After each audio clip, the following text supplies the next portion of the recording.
أعوذ بالله من الشيطان الرجيم. بسم الله الرحمن الرحيم. الحمد لله الذي لا يبلغ مدحته القائلون ولا يحصي نعمه العادون ولا يؤدي حقه المجتهدون الذي لا يدركه بعد الحمم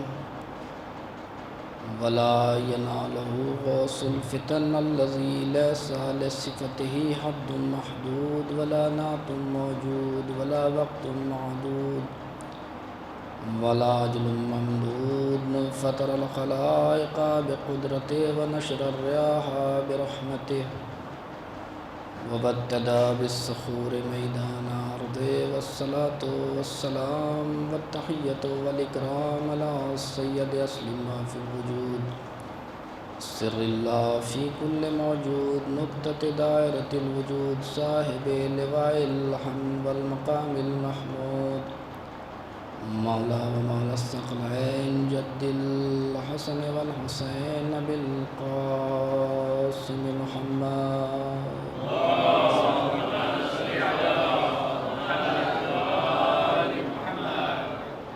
ثم الصلاة على أهل بيت الطيبين الطاهرين الذين أذهب الله عنكم الرجس أهل البيت ويطهركم تطهيرا.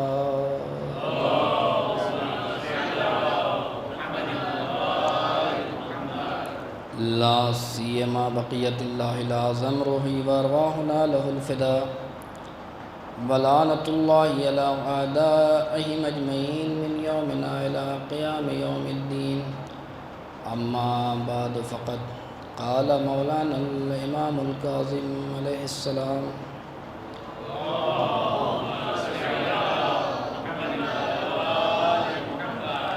اجتهدوا أن يكون زمانكم 4 ساعات. صلوات پڑھیں محمد والے.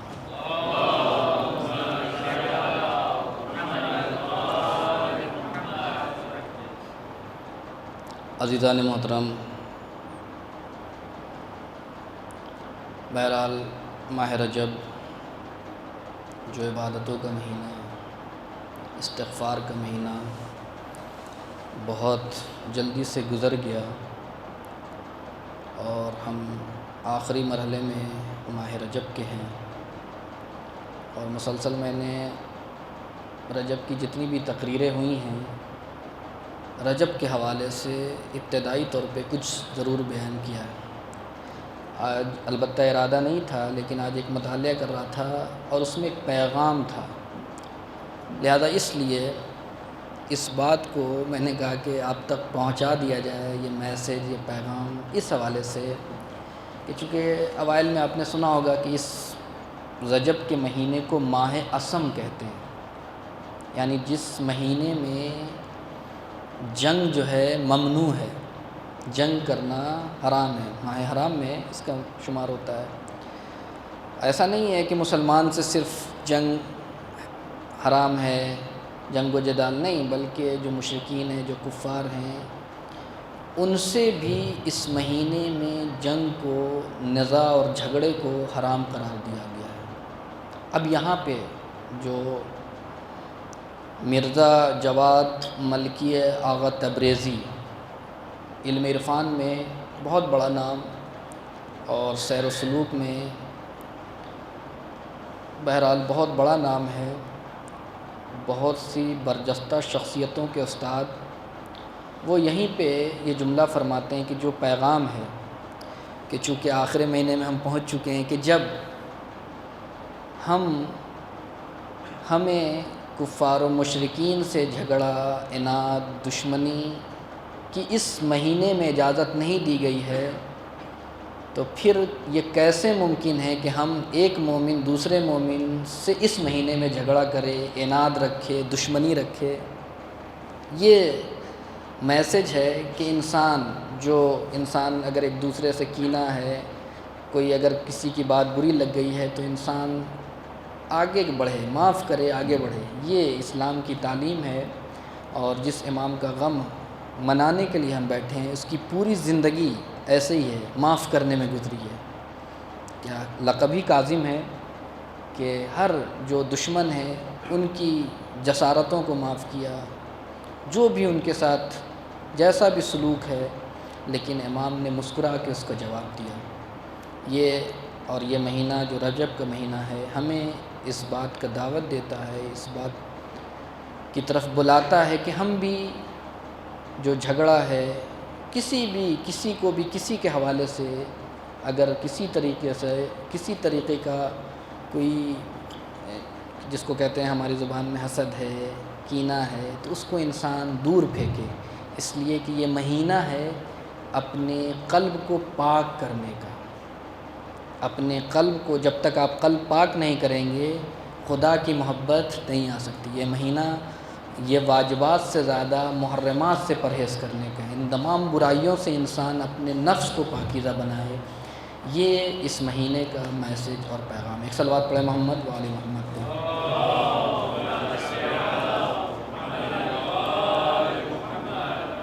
عزیزان محترم، بہرحال میری چونکہ بہت زیادہ طویل و عریض گفتگو نہیں ہوگی، اور میں کوشش کرتا ہوں، لیکن کبھی کبھی ایسا ہو جاتا ہے کہ تھوڑا سا ادھر ادھر گفتگو چلی جاتی ہے۔ میں سوچ رہا تھا کہ کس حوالے سے گفتگو کیا جائے، تو امام کی ایک حدیث بہت ہی آپ نے سنی بھی ہوگی، چونکہ آج کے زمانے میں جو سب سے بڑا رونا ہے وہ ہے ٹائم کا، وقت کا۔ آج کسی بھی سے بھی پوچھیں میرے پاس وقت نہیں ہے، انسان ماشین ہو گیا ہے دوڑتی ہوئی۔ یہاں شاید اتنا پتہ نہیں چلتا، لیکن جو بڑے شہروں میں جو انسان زندگی گزار رہے ہیں انہیں معلوم ہے کہ انسان دن بھر دوڑتا چلا جا رہا ہے۔ اور ایک مفکر کا جملہ ہے کہ اتنا انسان ماشین، یہ ماشینی زندگی، اتنی چیزیں انسان کے لیے بنائی گئیں کہ انسان تھوڑا سکون محسوس کرے، لیکن ان ماشین نے انسان سے یہ بدلہ لیا کہ اسے ہی ماشین بنا دیا۔ یہ آج ہماری زندگی کا ہے کہ ہم وقت کو مینیج نہیں کر پاتے، اسی لیے اس جو امام کاظم علیہ السلام کی حدیث کی تفسیر سے پہلے میں ایک جملہ امیر بیان، امیر کائنات علی ابن ابی طالب کا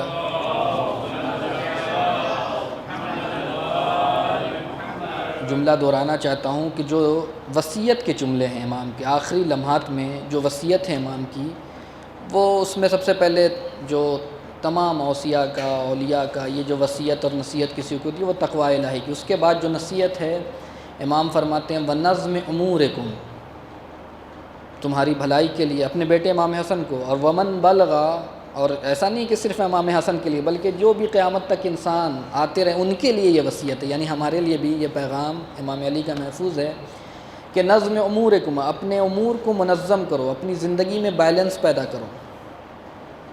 یہ امام کا آخری جملہ ہے، اور یہ ہمارے یہاں مشکل ہے اس چیز کی۔ اسی لیے جمال الدین اسد آبادی کہ دیکھیں ہم ٹائم میں بہت پنچول نہیں ہیں جس کو کہہ لیں، کہ البتہ کچھ چیزوں میں بہت زیادہ ہیں حساس۔ ابھی میں اشارہ کروں گا کہ جمال الدین اسد آبادی ہمارے یہاں یہ مشکل ہے۔ ابھی یہاں تو پھر بھی بہت اچھا ہے کہ اگر فرض کیجئے کہ 7:45 کا ٹائم دیا جاتا ہے تو 7:45 پہ مجلس شروع ہو جاتی ہے، لیکن جو پاکستان ہمارے موصوف موجود ہیں اور اس بات کی تائید کریں گے کہ وہاں اگر 12 بجے مجلس رکھنی ہے تو 10 بجے کا اعلان ہوتا ہے اور 2 گھنٹے کے بعد مجلس شروع ہوتی ہے۔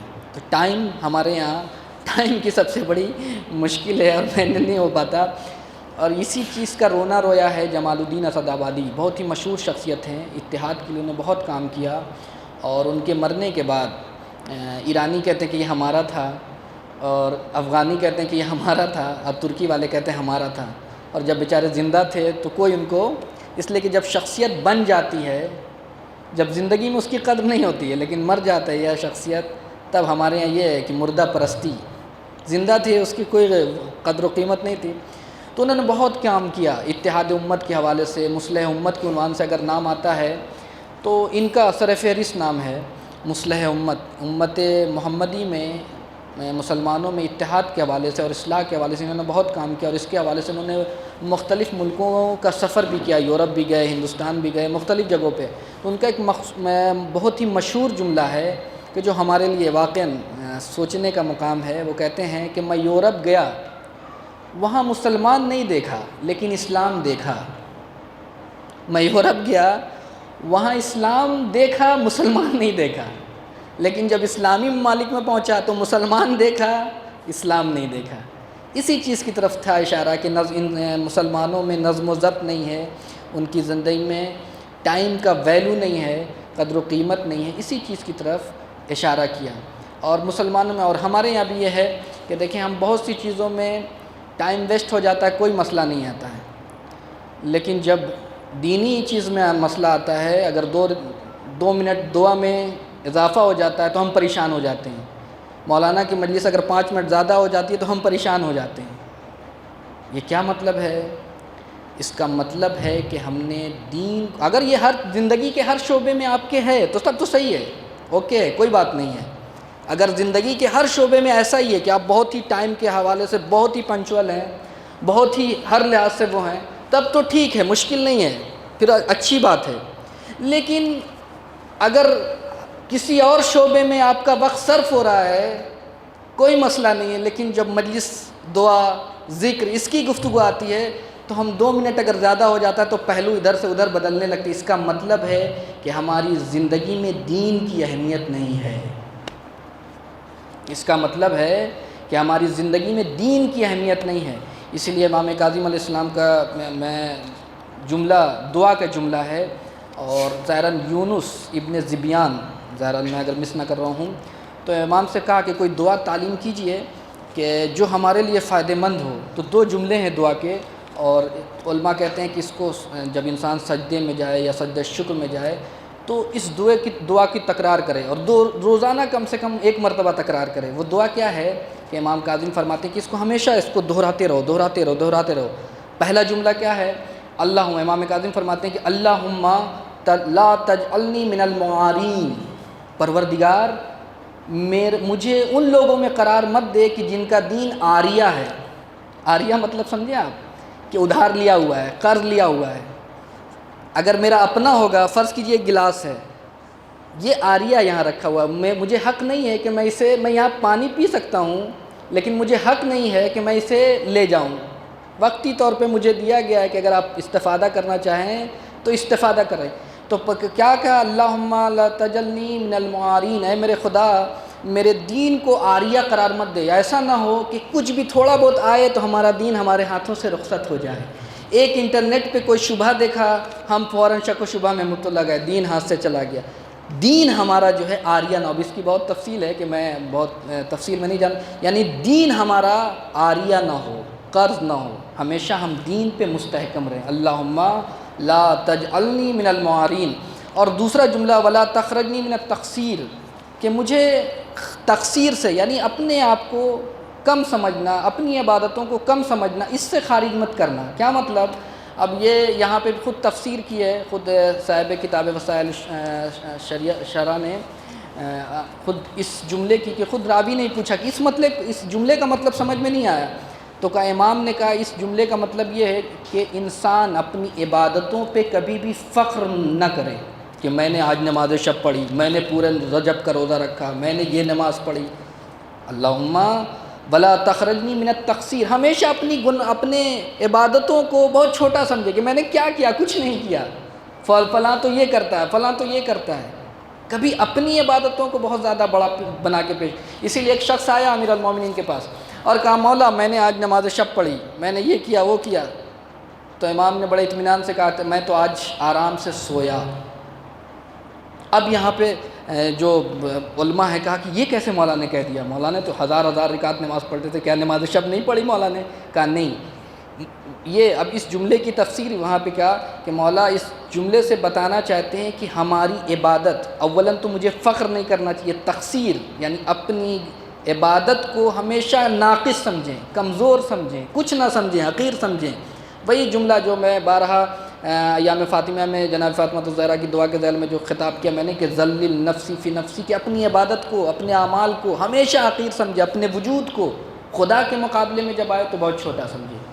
اور دوسرا پھر امام نے کہا کہ یہ اس لیے کہا کہ شاید کہ میں رات بھر سویا اطمینان سے، کہ یہ میں نے جو بھی عبادتیں کی اللہ کا جو حق معرفت ہے، حق عبادت ہے، وہ ادا نہیں کر پایا، گویا میں سو رہا تھا، یعنی میں عبادت نہیں کر رہا تھا، میں سو رہا تھا۔ یہ سوچیں جب امام اس طریقے کے جملے کہ امام کاظم علیہ السلام، تو یہ ہے کہ ہماری زندگی میں ٹائم کا مسئلہ ہے کہ بہت سخت ہے کہ انسان اپنی زندگی کو مینج کرے، لہٰذا امام نے آج سے 1300 سال پہلے اپنے چاہنے والوں کو اسی چیز کی طرف اشارہ کیا، اس لیے کہ ٹائم کا ویلیو جس انسان کو معلوم نہیں ہوگا وہ نہ دنیا میں کامیاب ہو سکتا ہے نہ آخرت میں کامیاب ہو سکتا ہے۔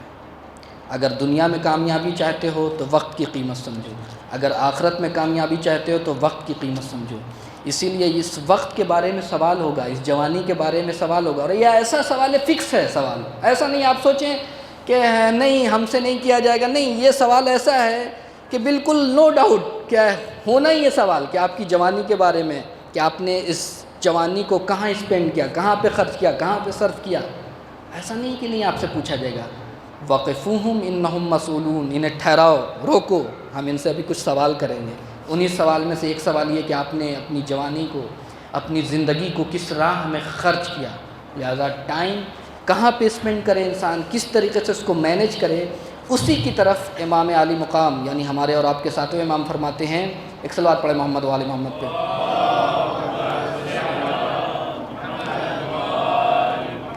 کہ اجتہدوا فی ان یکون زمانکم 4 ساعات، اپنی جو زندگی ہے اپنے ٹائم کو 4 حصوں میں تقسیم کرو۔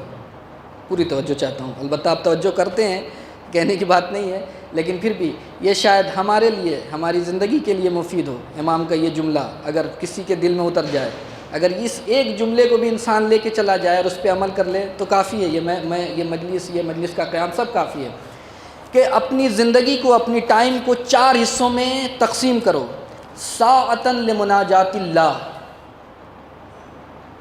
پہلا حصہ اللہ سے راز و نیاز، مناجات، عبادات۔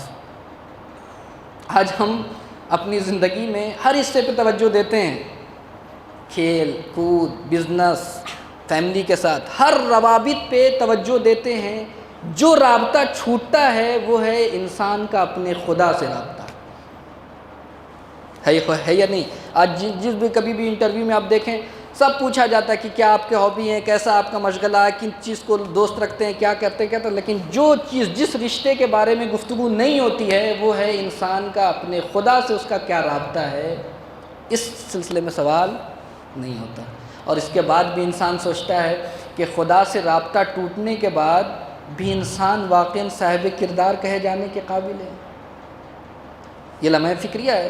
ساعۃ لمناجات اللہ، اللہ سے راز و نیاز، گفتگو۔ البتہ مناجات یہاں پہ صرف مناجات کے معنی اگر دیکھا جائے تو آہستہ گفتگو کرنا اپنے خدا سے، اس لیے کہ بہت سی چیزیں آپ دوسروں سے نہیں کر سکتے لیکن خدا کی بارگاہ میں آپ کر سکتے ہیں، خدا کی بارگاہ میں کر سکتے ہیں۔ اس لیے جناب زکریا کی مناجات کو کہ 100 سال کی عمر کے بعد بھی ان کو چاہت تھی کہ کوئی بیٹا ہو جائے، تو کہا پروردگار تو جانتا ہے کہ مجھے بیٹا چاہیے۔ اگر وہ چلا کے کہتے، لوگوں کے سامنے کہتے تو مذاق اڑتا۔ یہ دعا کا اور مناجات کا ایک فائدہ ہے کہ انسان اپنا درد دل کہتا ہے، جو گھٹن محسوس ہوتی ہے بات نہ کرنے کی صورت میں۔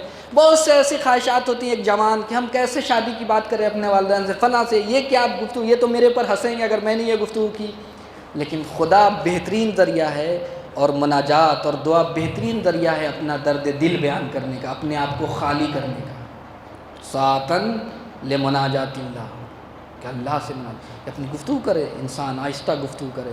اور یہی آپ دیکھیں کہ جب اللہ سے گفتگو ہوگی، جب اللہ سے رابطہ مستحکم ہوگا تو پھر انسان کی زندگی میں دھوکہ اور فریب نہیں ہوگا۔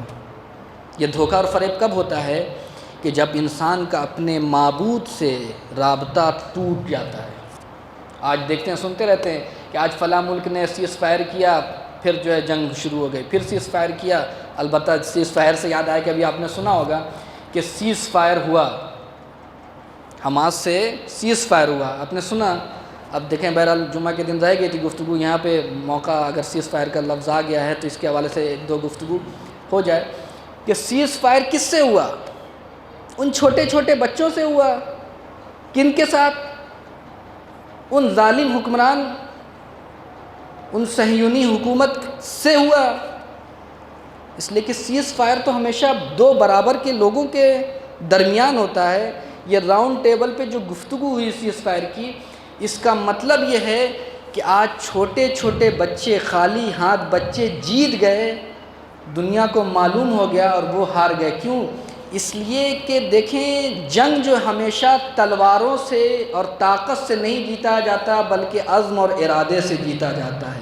آج دنیا کو سمجھ میں آ گیا کہ سال بھر کے بعد بھی ہم نے اپنے تمام ویپن استعمال کر لیے لیکن چھوٹے سے بچے کے حوصلے کو ہم زیر نہ کر سکے. یہ ہے. تو آج دنیا میں سیز فائر ہوتا ہے، پھر مخالفت ہوتی ہے. کیوں ایسا ہوتا ہے؟ اس لیے کہ انسان کی زندگی میں خدا نہیں ہے. فریب جب آتا ہے، فریب اس لیے کہ جب انسان کی زندگی میں خدا نہیں ہوتا تو فریب آتا ہے، دھوکہ آتا ہے. جہاں ہی خدا آتا ہے تو پھر یہ دھوکہ، نہ فریب، نہ کسی کو دل آزاری، یہ کچھ نہیں ہوتا. اسی لیے بہت علماء اور مفکرین کا جملہ کہ اگر اس ایک رشتے کو انسان، خدا اور بندے کے رشتے کو انسان سنبھال لے اور صحیح گائیڈ کے طور پہ چلے، اس رشتے کو لے کے مضبوطی کے ساتھ آگے بڑھے تو وہ اپنے سارے رشتوں میں کامیاب ہو جائے گا. لیکن اگر اس رشتے میں کمزور پڑ گیا تو وہ سارے رشتوں میں کمزور ہو جائے گا. یہ ہے. تو ساعتاً لمناجات اللہ. بہرحال ابھی سے زیادہ وقت نہیں کہ میں زیادہ توضیح دوں. اس کے بعد دوسرا وقت کا حصہ کیا کرے کہ 4 حصوں میں تقسیم کرنا. پہلا حصہ ساعتاً لمناجات اللہ، اللہ سے راز و نیاز کرے، اپنے خدا سے گفتگو کرے. ایک حصہ معین کر لے کم سے کم کہ جو انسان کو زندگی عطا کرتی ہے. خدا سے گفتگو جب انسان، ایک وقت معین ہونا چاہیے. اور دوسرا کیا؟ وساعتاً لامر المعاش. ایک حصہ مومن کا کیا ہوتا ہے کہ وہ رزق و روزی میں اپنے اہل و عیال کو آرام فراہم کرنے کے لیے بازار میں نکلتا ہے. یہ نکلے، کوشش کرے. اس لیے کہ امام کاظم علیہ السلام ہی کا جملہ ہے کہ پروردگار عالم جو بہت زیادہ سوتا ہے اس سے نفرت کرتا ہے. ایک دوسرا جملہ کہ جو بیکار ہے انسان اس سے نفرت کرتا ہے. نکلو اہل عیال. اور ایک اور روایت حدیث قدسی کے حوالے سے پیغمبر نے نقل کیا ہے. ایک صلوات پڑھے محمد وآل محمد پہ.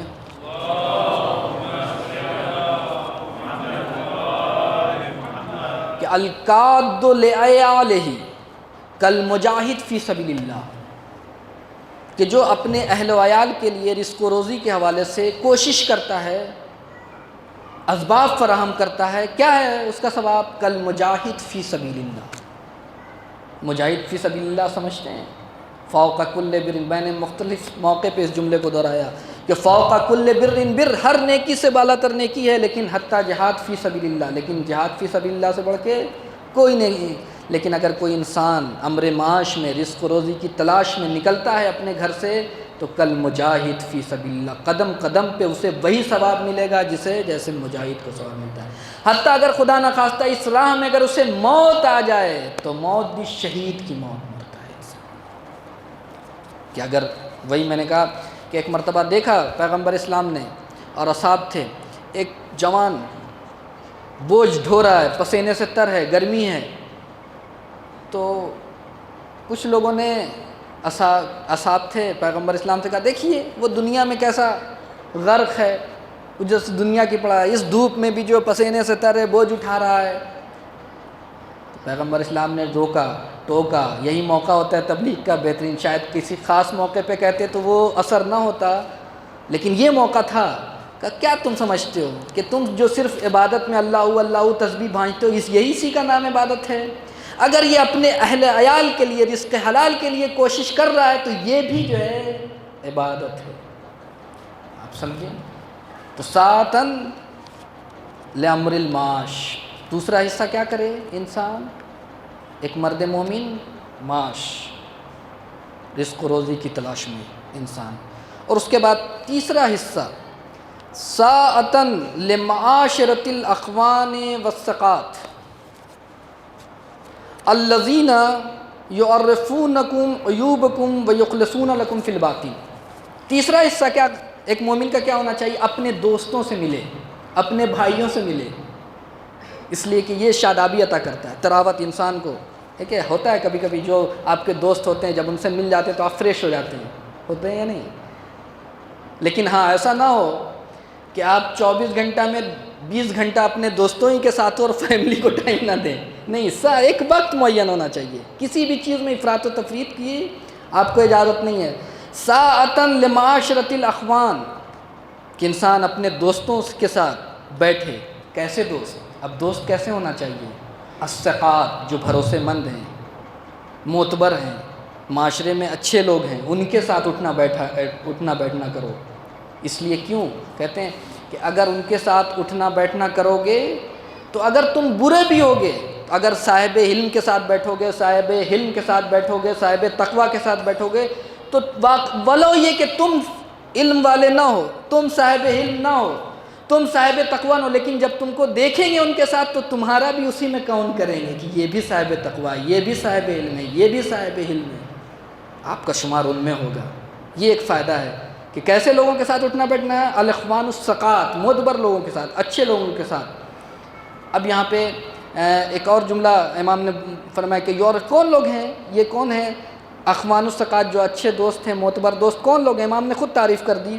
الذین یعرفونکم عیوبکم، یہ وہ لوگ ہیں جو ایسا نہیں کہ چاپلوس باز ہیں کہ صرف تمہاری اچھائی بیان کرتے ہیں اور برائی کے والے سے نہیں یہ ناراض ہو جائے گا. نہیں. الذین یعرفونکم عیوبکم، یہ وہ لوگ ہیں جو تمہارے عیوب کو بتاتے ہیں، عیوب کو بتاتے ہیں.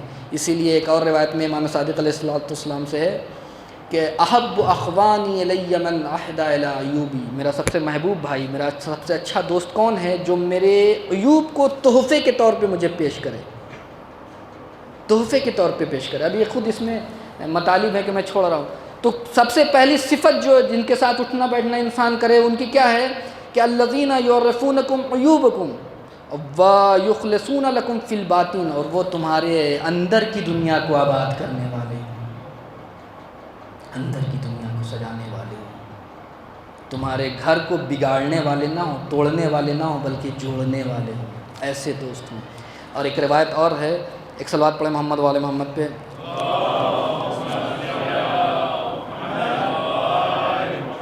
بہرحال وقت جلدی سے گزر گیا، پتہ بھی نہیں چلا.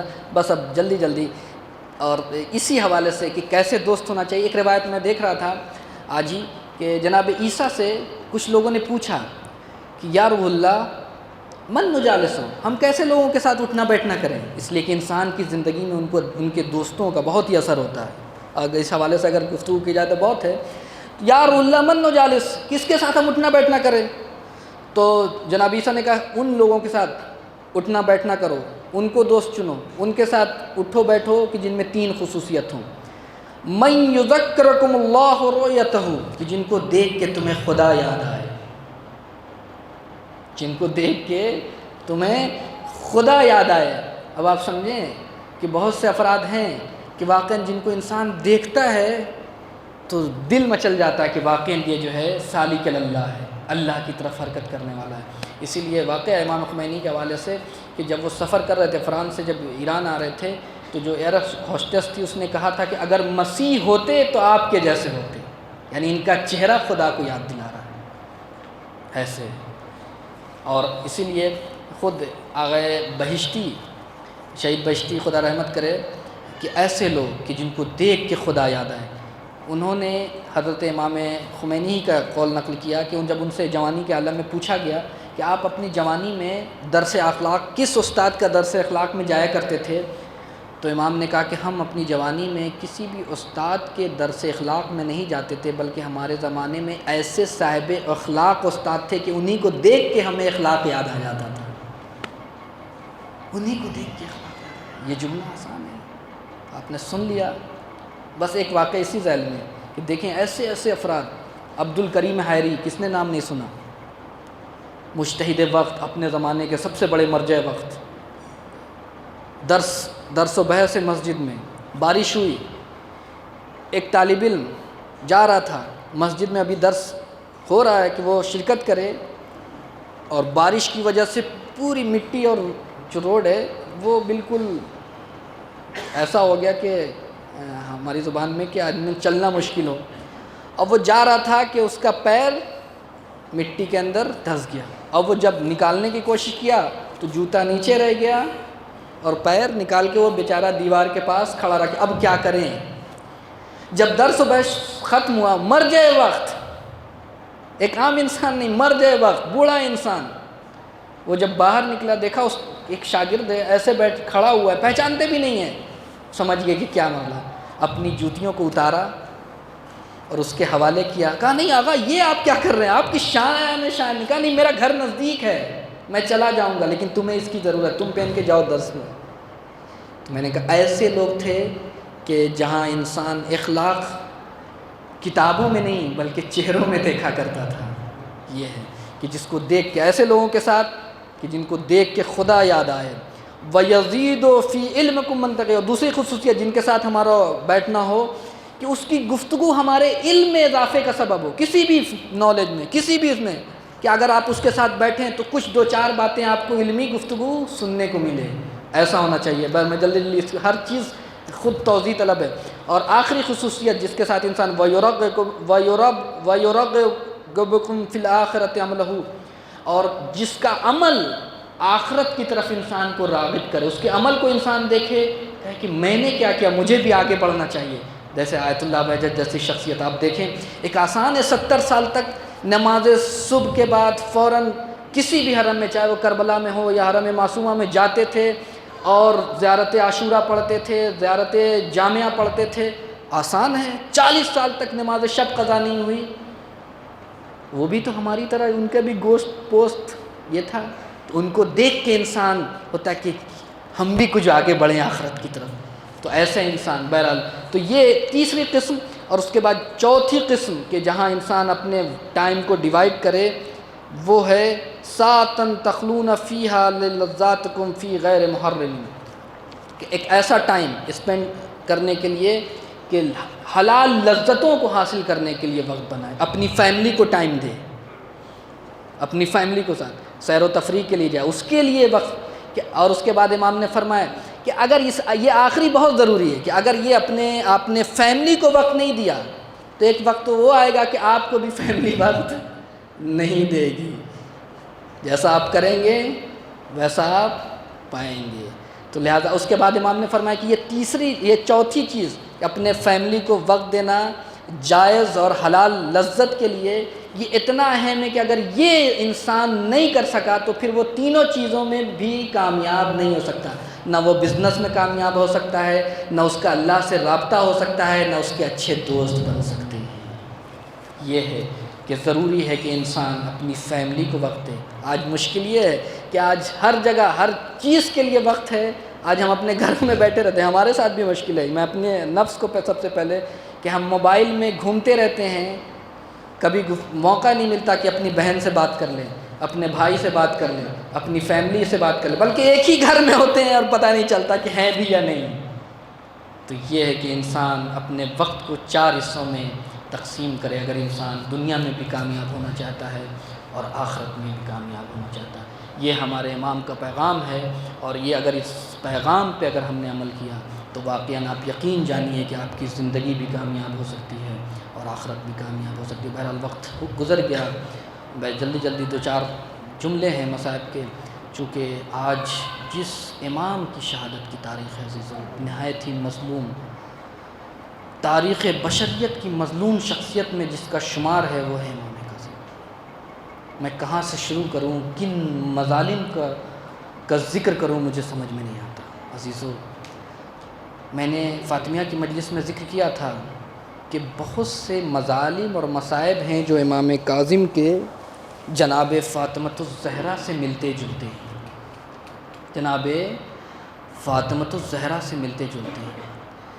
آپ سوچیں، امام کو 14 سال تک زندان میں رکھا گیا۔ کیسا زندان میں؟ وہ آپ صلوات جب پڑھتے ہیں زیارت کے بعد، امام کی جو مخصوص صلوات ہے اس میں پڑھتے ہیں کہ ایسا زندان تھا کہ جس میں سورج کی روشنی نہیں آتی تھی، یہاں تک کہ علماء نے نقل کیا ہے کہ امام اعجاز امامت سے نماز کے وقت کو تعین کرتے تھے اور نماز پڑھتے تھے۔ قعر السجون، ظلم المتامیر، متامیر سمجھیں آپ، اتنا تاریک تھا، اتنا اندھیرا ہوتا تھا۔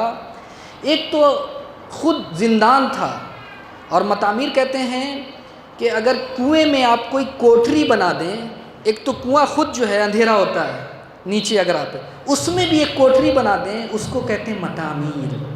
عزیزو ایسے قید خانے میں امام کو رکھا گیا۔ عزیزو یہی وجہ ہے کہ وہ امام، دو شخصیتیں معصومین میں پائی جاتی ہیں کہ جنہوں نے خدا سے موت طلب کیا ہے۔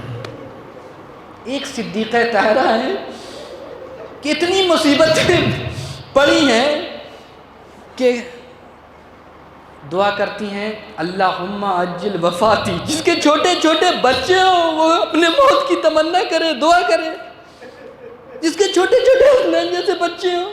اور ایک امام کاظم ہے کہ جب یہ خود خدا سے تقاضا کیا تھا مناجات میں کہ پروردگار میں عبادت کے لیے ایک مقام چاہتا ہوں، زندان مل گیا، لیکن جب سندھی بن شاہی کا زندان ملا، امام اتنی مصیبتیں ڈھائی گئی اس دن کہ امام کا اب لہجہ بدل گیا، پروردگار مجھے اس کی جیل سے نجات عطا فرما۔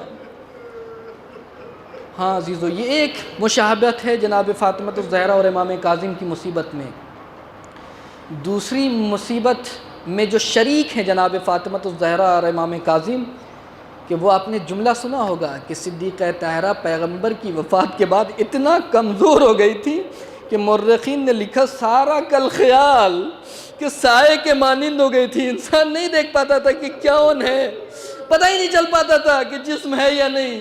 اور یہی حال مورخین نے لکھا امام کاظم جب زندان میں، تو ایسا لگتا تھا کچھ ہے ہی نہیں، سایہ ہے، سارا کل خیال۔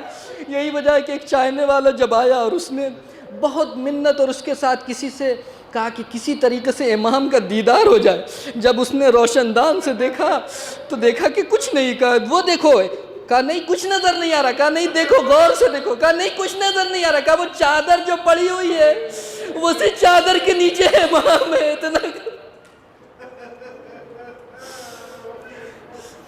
ایک یہ۔ اور اس کے بعد تیسری مصیبت کہ جو آپ سنتے ہیں کہ امام کی پنڈلیاں کو خورد کر دیا گیا تھا، کن چیزوں سے؟ زنجیر سے، چور چور کر دیا گیا تھا زنجیروں سے، آپ سنتے ہیں۔ اور امام کے صلوات میں جملہ موجود ہے، جملہ رزوز، جس کے معنی ہے کوٹ دینا، چور چور کر دینا، یعنی زنجیر پاؤں میں امام کی پنڈلیوں کو چور چور کر دیا تھا۔ یہ تین موقع پہ استعمال، ایک امام کاظم کے لیے کہ امام کاظم کی زنجیر نے پنڈلیوں کو چور چور کر دیا تھا، خورد کر دیا تھا، خون ہمیشہ جاری رہتا تھا۔ اور دوسرا موقع کہاں کہ ایک مرتبہ ملا حیدر حلی نے ایک مرثیہ لکھا ہے جناب فاطمۃ الزہرا کے لیے، یہی جملہ کہ زہرا وہ ہیں کہ جس کی پسلیوں کو چور چور کر دیا، الرضیۃ ما مثلھا، کہ اس مصیبت سے بڑھ کے کوئی مصیبت نہیں ہے کہ زہرا کی پسلیاں چور چور کر دی گئیں۔ اور اس کے بعد آخری مرحلہ جو حسین ابن علی کا ہے کہ جب ابن زیاد کے دربار میں کچھ 10 افراد آئے، کہا تم نے کیا کیا حسین ابن علی کے ساتھ؟